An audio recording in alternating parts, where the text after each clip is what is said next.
वक्त की गिर्द तले दबे वो किस्से, वो कहानियां जिन्हें सदियों से खामोशी खा गई, अब दोबारा जिंदा होने वाली है।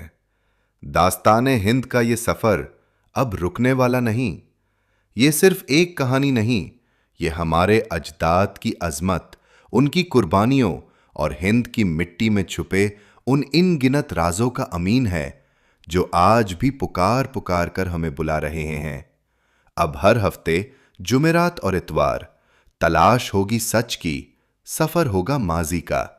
तारीख के नए इंकिशाफात, पुरअसरार हकायक और उरूज जवाल की वो दास्तानें जो आपने पहले कभी नहीं सुनी।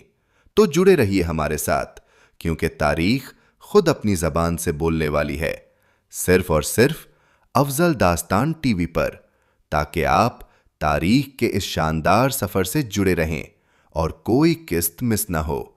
चैनल को सब्सक्राइब करें, वीडियो को लाइक करें और अपनी कीमती राय कमेंट्स में जरूर लिखें। आपकी सपोर्ट ही हमें मजीद शानदार कहानियां लाने का हौसला देती है। अफजल दास्तान टीवी, जहां तारीख जिंदा होती है।